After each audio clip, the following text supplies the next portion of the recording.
সুপ্রিয় দর্শক, আসসালামু আলাইকুম। আপনাদের সবাইকে স্বাগত জানাচ্ছি। এখনকার আলোচনা আপনাদের সঙ্গে আছি আমি সিরাজুল ইসলাম। দর্শক, আমেরিকা এবং ইরানের মধ্যে চুক্তি সইয়ের আগে ইসরায়েলের ঝড় বয়ে যাচ্ছে। ইসরায়েলের বিরোধী দলীয় নেতা ইয়াইর লাপিদ বলেছেন, ইরানকে ঠেকাতে সম্পূর্ণভাবে ব্যর্থ হয়েছে ইসরায়েল এবং এই চুক্তির ব্যাপারে ইসরায়েলের প্রধানমন্ত্রী বেনিয়ামিন নেতানিয়াহুর কোনো প্রভাব নেই বলে তিনি চূড়ান্ত অভিযোগ করেছেন। এপাশে নেতানিয়াহু বলে যাচ্ছেন, তিনি যতক্ষণ পর্যন্ত ইসরায়েলের প্রধানমন্ত্রী আছেন ততক্ষণ পর্যন্ত ইরানকে পরমাণু অস্ত্র অর্জন করতে দেবেন না। একইভাবে ইসরায়েলের পত্রপত্রিকাগুলো এই চুক্তির বিরুদ্ধে নানা রকমের বিষোদ্গার করেই যাচ্ছে। এদিকে যে ট্রাম্প এবং ইরানের মধ্যে চুক্তি সই হবে সেখানেও কিন্তু বড় রকমের গ্যাপ আছে। ডোনাল্ড ট্রাম্প গতকাল বলেছেন রোববারের মধ্যেই চুক্তি সই হতে হবে, কিন্তু ইরান বলছে রোববার নয়, কয়েকদিনের ভেতরে চুক্তি সই হবে। এদিকে ইরানের রাজধানী তেহরানে দেশটির পররাষ্ট্রমন্ত্রী সাইদ আব্বাস আরেকচির বিরুদ্ধে বিক্ষোভ মিছিল হয়েছে, লোকজন বিক্ষোভ করেছে। এরই বা কারণ কি? সুপ্রিয় দর্শক, এই বিষয়গুলো নিয়েই এখনকার ভিডিওতে আলোচনা করব। আশা করি আপনারা সবাই শেষ পর্যন্ত সঙ্গে থাকবেন, আর ভিডিও ভালো লাগলে লাইক কমেন্ট শেয়ার করবেন এবং চ্যানেলটি সাবস্ক্রাইব করে সাথেই থাকবেন। দর্শক, চলুন বিস্তারিত আলোচনায় চলে যাই। আপনারা সবাই জানেন, ইরান এবং আমেরিকার মধ্যে যে যুদ্ধ সংঘাত চলছে, এই সংঘাত এবং যুদ্ধের মূল উদ্গাতা হিসেবে আমেরিকার রাজনীতিবিদরা, ডেমোক্র্যাট এবং রিপাবলিকান দলের নেতারাও ইসরায়েলকে দায়ী করছেন এবং মোটামুটি সারা বিশ্বের সব মানুষের ভেতরে, প্রায় সব মানুষের ভেতরে পারসেপশনটা, ধারণাটা হচ্ছে ইসরায়েলের উস্কানির চাপ বা মন্ত্রণার কারণে ডোনাল্ড ট্রাম্প ইরানের বিরুদ্ধে এই যুদ্ধ শুরু করেছিলেন। এই যুদ্ধের লক্ষ্য কী ছিল? ইসরায়েলের পক্ষ থেকে এই লক্ষ্য নির্ধারণ করা হয়েছিল, ইরানের সরকার পতন ঘটানো হবে, ইরানের ক্ষেপণাস্ত্র কর্মসূচি একদম বানচাল করে দেওয়া হবে, ধ্বংস করে দেওয়া হবে, ইরানের পরমাণু কর্মসূচি ধ্বংস করে দেওয়া হবে, ইরানের হাতে যে সমৃদ্ধ ইউরেনিয়াম আছে সেগুলো কেড়ে নেওয়া হবে এবং ইরানে তাদের পছন্দের একটা পুতুল সরকার বসানো হবে। এবং এই জন্য ইরানের সাবেক স্বৈরশাসক রেজা শাহের ছেলে রেজা পাহলভি কিন্তু প্রস্তুত ছিলেন। এই রকম লক্ষ্য নিয়ে যখন ইরানের বিরুদ্ধে ইসরায়েল যুদ্ধ করতে নামে, তাতে পরিপূর্ণ সমর্থন দিয়ে সেই যুদ্ধের নেতৃত্ব দেয় আমেরিকা এবং ডোনাল্ড ট্রাম্প এই নেতৃত্ব দেওয়ার ব্যাপারে গর্ববোধ করেন। তিনি খুব গর্বিত ছিলেন। কারণ হচ্ছে, ইরানের মতো একটা শক্তিকে পরাজিত করে তারা নতুন একটা শাসন ব্যবস্থা ঠিকঠাক করে দিতে যাচ্ছে ইরানে। এই ব্যাপারে তাদের ভেতরে আলাদা রকমের গর্ব অহংকার ছিল। তাদের ভেতরে ধারণা ছিল যে ইরানের পরমাণু কর্মসূচি এত দূর এগিয়ে গেলেও একেবারে বোমা মেরে, বিমান হামলা করে সব ধ্বংস করে চুরমার করে দেওয়া হবে এবং ইরানের ক্ষেপণাস্ত্র কর্মসূচি ভ্যানিশ করে দেওয়া হবে।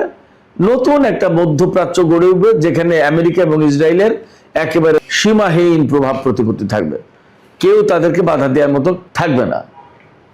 কিন্তু এই লক্ষ্যটা নিয়ে যুদ্ধ শুরু করলেও ইরানের সর্বোচ্চ নেতা থেকে শুরু করে অনেক নেতা, মন্ত্রী, মিনিস্টার, গুরুত্বপূর্ণ কর্মকর্তা, বিজ্ঞানী মারা গেলেও ইরান কিন্তু তাৎক্ষণিকভাবে ঘুরে দাঁড়িয়েছে, আমরা সবাই জানি, এবং প্রতিরোধ শুরু করেছে। দিন দিন তাদের সামনে যুদ্ধ কঠিন হয়ে গেছে, ইসরায়েল এবং আমেরিকার কথা বলছি, এবং তারা যে লক্ষ্য নির্ধারণ করেছিল তার কিছুই তারা অর্জন করতে পারেনি। এই অবস্থায় চুক্তি করে সেইগুলো অর্জন করার চেষ্টা করছে।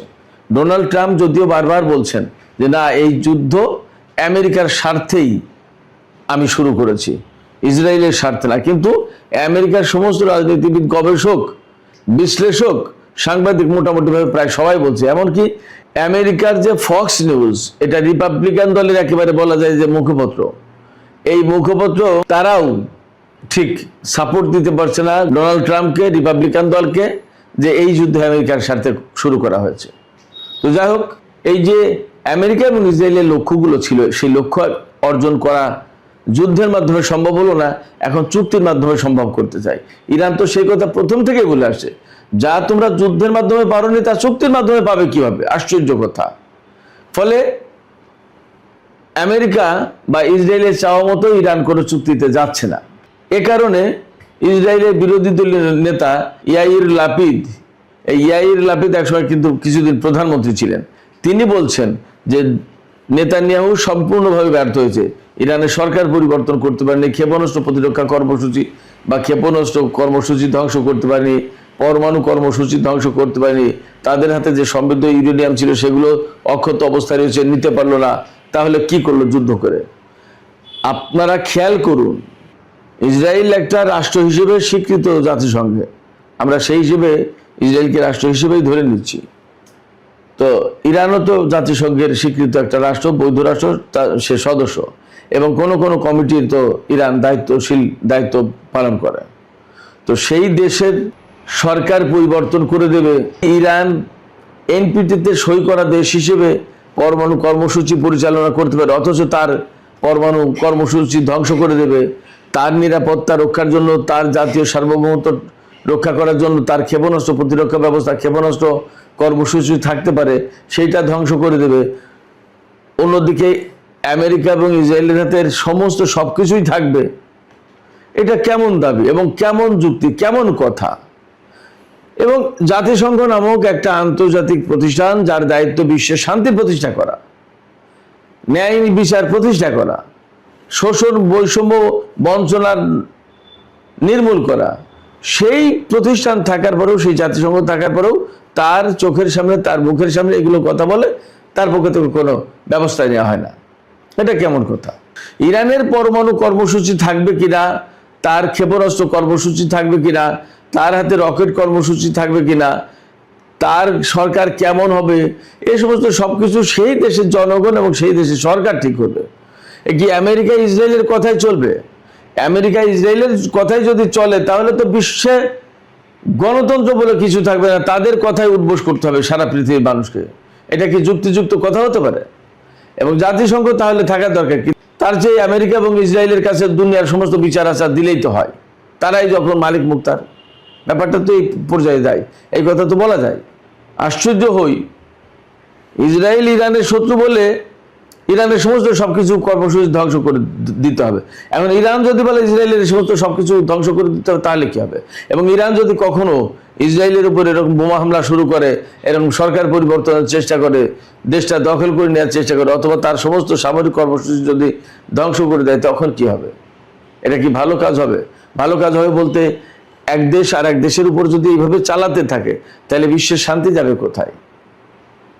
এবং এই রকম কথা বলার অধিকার রাখে কিনা ইসরায়েল বা আমেরিকা, এটাই হলো মূল প্রশ্ন। আবার আমেরিকা ইসরায়েল তারা আলাদা আলাদা রাষ্ট্র, ইরানও তো তেমনি রাষ্ট্র, আরো 10টা রাষ্ট্র, 20টা রাষ্ট্র, আরো 200 রাষ্ট্র আছে আলাদা আলাদা।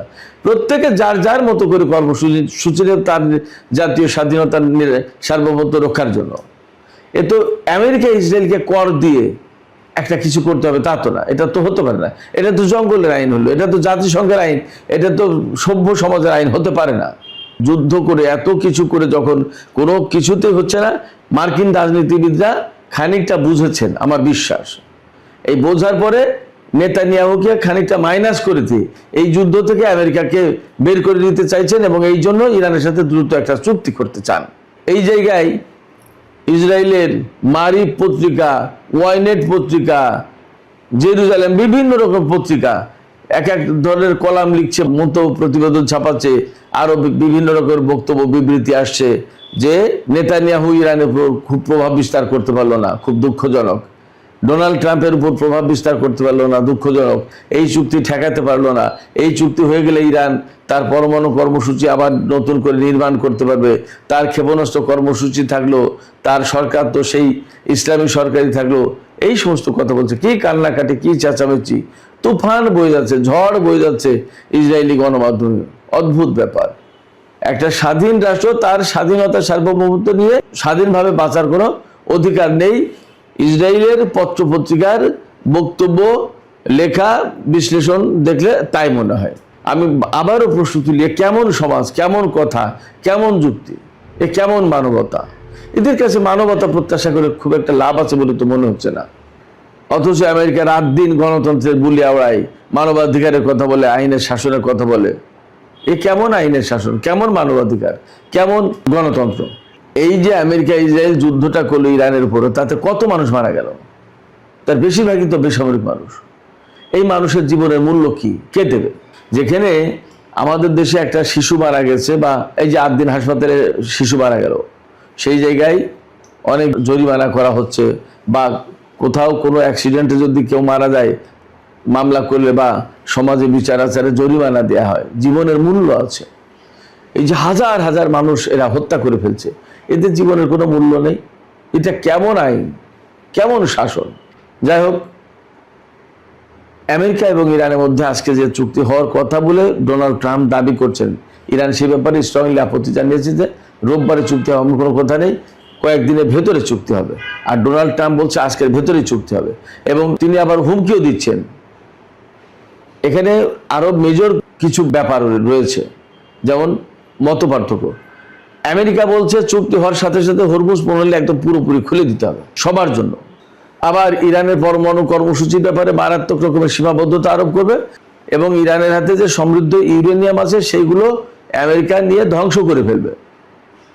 কিন্তু ইরান বলছে না, কথাটা তা না। প্রাথমিক চুক্তি হচ্ছে সকল ফ্রন্টে যুদ্ধ বন্ধ করা এবং হরমুজ প্রণালী থেকে আমেরিকার ব্লকেট তুলে নেওয়া, ইরানের কিছু জব্দ করা বৈদেশিক সম্পদ ছাড় দেওয়া, ইরানের উপর থেকে নিষেধাজ্ঞা শিথিল করা। এইগুলো দ্বিতীয় ফেজে যে আলোচনা হবে, সেখানে গিয়ে আলোচনা হবে পরমাণু কর্মসূচির মতো জটিল বিষয় নিয়ে। তো সেই জায়গায় আমেরিকা যদি দাবি করে একরকম আর ইরান যদি দাবি করে আর এক রকম, তাহলে চুক্তি হবে কি করে? এই প্রশ্ন কিন্তু থেকে যাচ্ছে। এদিকে গতকাল যখন চুক্তির কথা মোটামুটি অনেক বেশি ছড়িয়ে পড়েছে, তখন ইরানে দেশটির পররাষ্ট্রমন্ত্রী সাইদ আব্বাস আরাকচির বিরুদ্ধে বিক্ষোভ মিছিল হয়েছে।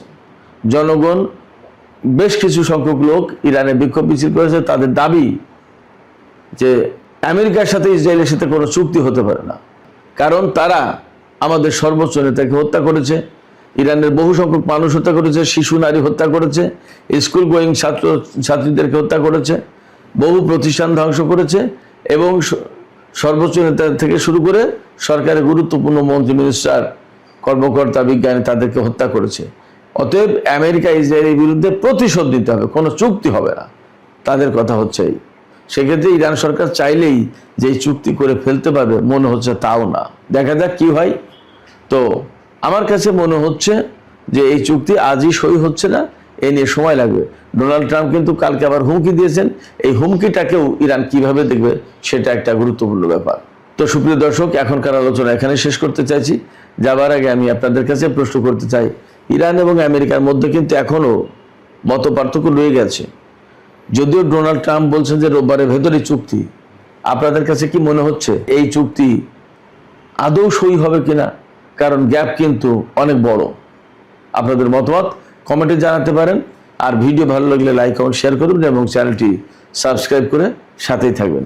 দর্শক, আপনাদের সবাইকে অনেক অনেক ধন্যবাদ। আল্লাহ হাফেজ।